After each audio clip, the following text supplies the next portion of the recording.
The Darth Retro Podcast is a free-flowing conversation that occasionally touches on intelligent subjects, but mostly just sports, music, and life. And now, here is your adorable host, Tom Wagner. And welcome back to the second episode of the Darth Retro Podcast.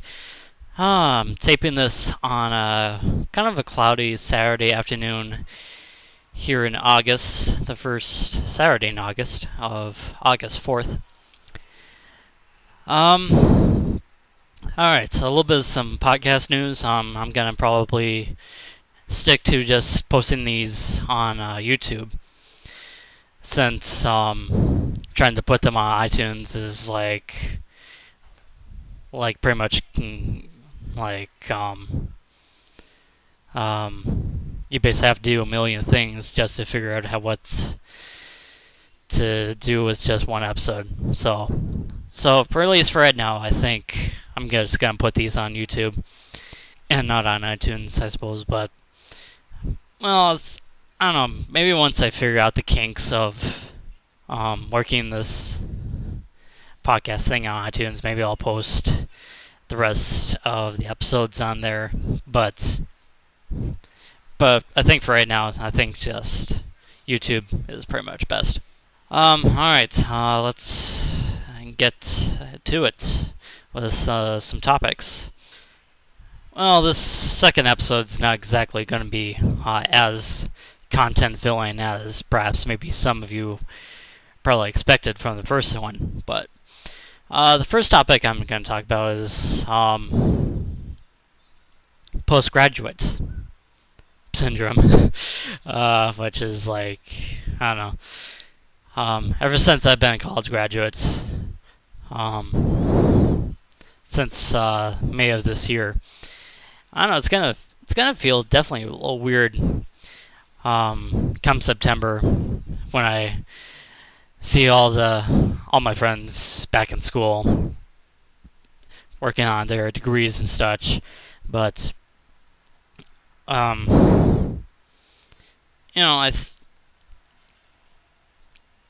you have to think about it. I've been in school since 1994, and basically since that time I was in school. So I don't know. I think I'm gonna enjoy not studying for any tests this time around. But I think you never stop learning.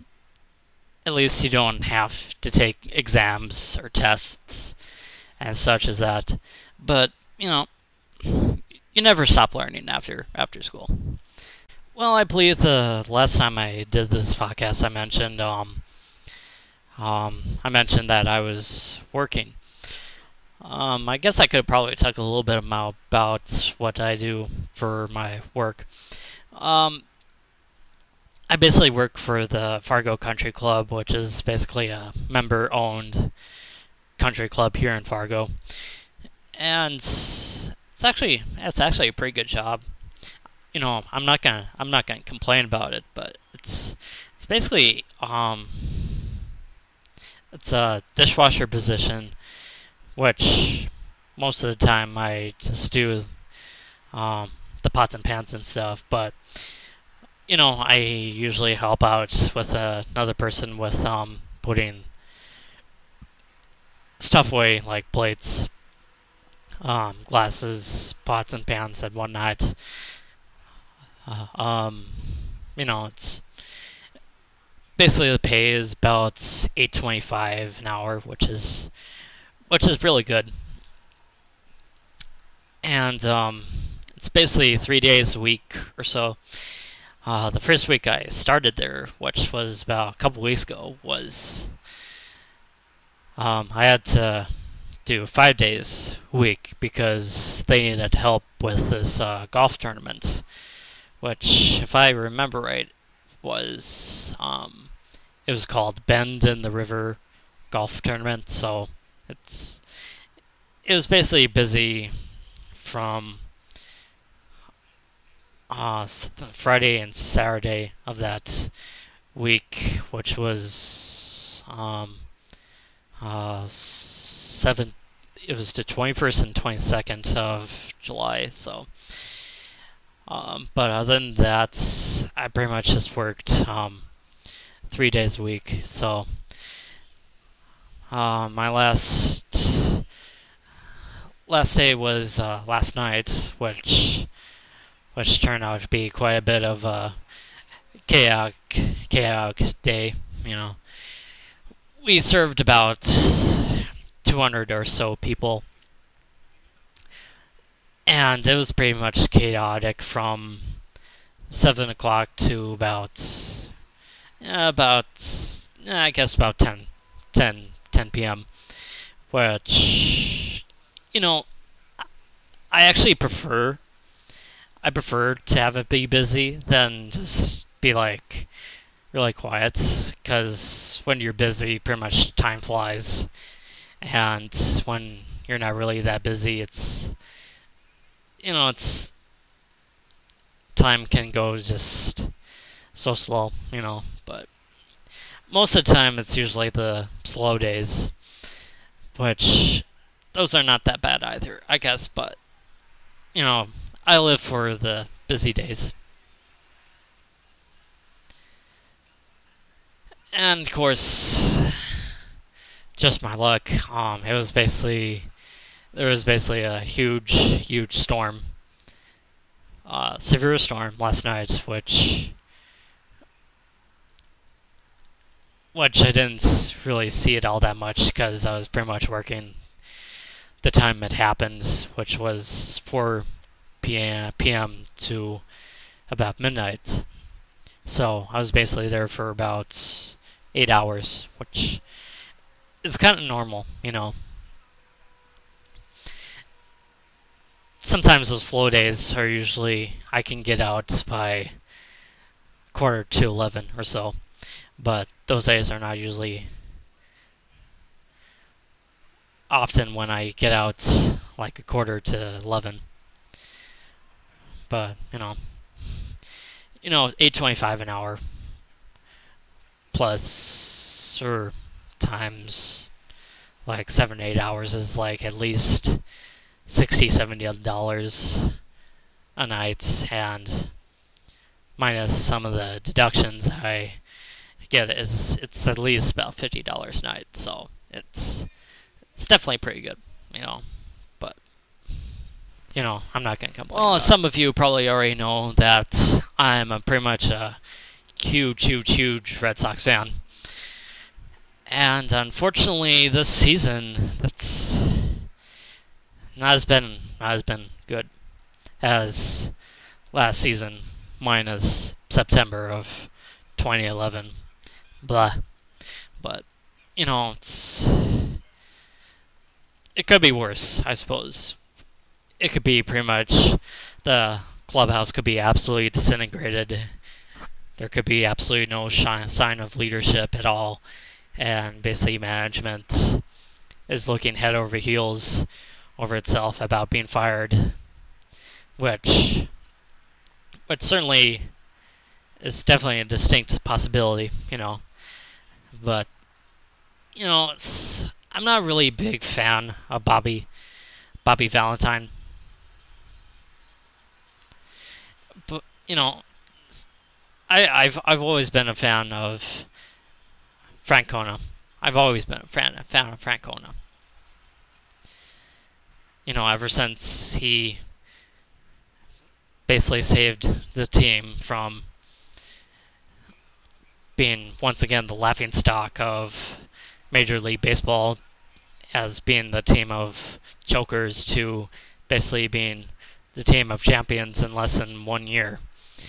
2003 was Aaron Bleeping Boone basically hits that home run and essentially ended the Red Sox season in 2003, which likely the Bronx Bummers basically lost to the Florida Marlins, which is also very laughable, in 2003. And basically once again in 2004, I thought that basically the Red Sox were going to lose this damn thing, and basically the Yankees were going to move on to the World Series. And against the Cardinals, it seemed to me that Yankees were poised again to win another World Championship, and basically after Game 4, basically had this whole psychological turn, and basically the Red Sox won 4 straight games, and then 4 more straight games after in the World Series against the Cardinals of 2004. So, I think I don't know. I still think that 2004 team is definitely one of the best Red Sox teams of all time. But you can't go wrong with the 2007 team, which was so dominant that season, the regular season, the playoffs, that basically Francona has been undefeated in World Series play. It's definitely a quite fun fact. But I don't know. I still think you should probably given Terry Francona at least one more season at the helm, even after the September implosion. That I was basically asking myself, wake me up when September ends, not to add that song to any more fame for Red Sox fans. But oh well. Once again, I think it could be worse for us Red Sox fans, but with all the talent on the field, we should be right up there with the Orioles or the Yankees, but somehow we're just not that good. I think we're a little bit above a 500 team, but I wouldn't be surprised if we go at least 500 to end the season, unless some miracle happens, like the impossible dream of 2012, which would be pretty cool. It's been about 45 years since the impossible dream season of 1967, where the Red Sox were in last place in 1966, and then go to the World Series in 1967 to unfortunately be beat by the Cardinals, the Tim McCarver Cardinals of 67, to face off against Bob Gibson. Definitely one of the great World Series of Red Sox history, other than 1975 season. Even that 1975 Red Sox team was really good too. To beat the 3 defending World Series champion Oakland Athletics, and to face off against what would become the Big Red Machine of the Cincinnati Reds. And they actually took the Big Red Machine to 7 games, which is it's definitely quite an accomplishment, but unfortunately you have to win the World Series to become one of the best teams. And unfortunately the Red Sox just didn't have enough energy for one more game. Even though Game 6 is definitely one of the greatest World Series games of all time. I think the Game 6 of 1991 is definitely right up there. The Braves versus Twins, when Kirby makes that brilliant catch, Kirby Puckett makes that great great catch out in the left field, which was at the time that great huge fence, glass fence up there. But and I think it was like same inning after his catch, he hits that home run, and then Jack Buck says his classic line, "We'll see you tomorrow night." But oh wait, I'm already getting way off track of this topic. But anyway, to my fellow Red Sox fans that are still hanging in there, keep the faith. Keep the faith. And I think that's pretty much it for this edition of Darth Retro Podcast. This has been the second episode, I think. So, not really much else to talk about other than football. Training camps going on right now. I definitely think the Packers season is going to be just about as good as last season.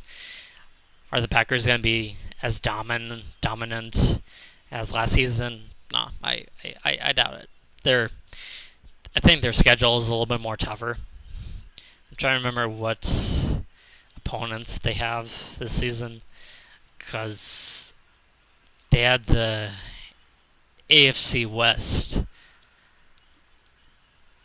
last season, and I'm trying to think if I think they might have AFC South, which is definitely quite a tricky division to figure out. But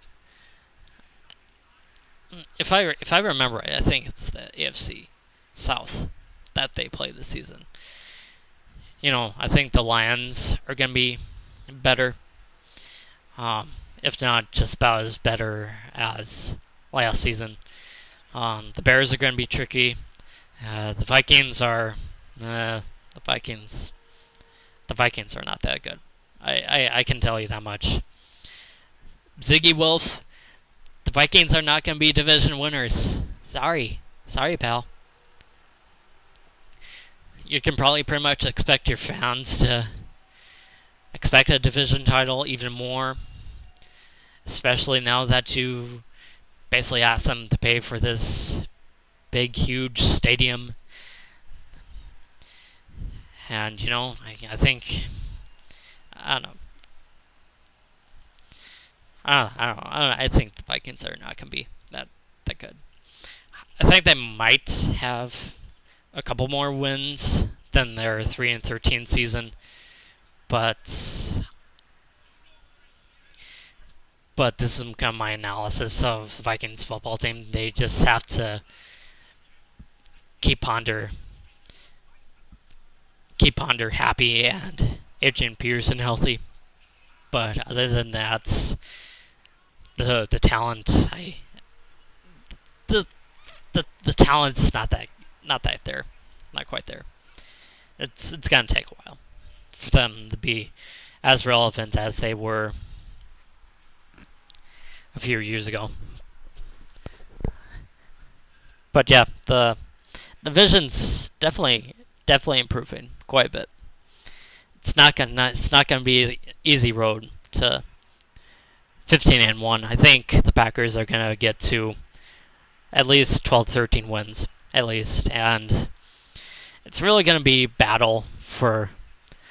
I think there's gonna be a wild card slot, same as last season, and basically the Bears and the Lions will pretty much duke that out for the whole entire season, and the Vikings are probably just going to end up in fourth place for the division, which would be pretty happy for me. But anyway, this is pretty much the end of the podcast. Thank you for listening or watching or downloading on the Darth Retro Podcast. For comments or questions or just overall funny stuff that you want to share to me, please direct them to TomMusicFan at Gmail, or actually TomMusicFan19 at gmail.com. Peace out. brought this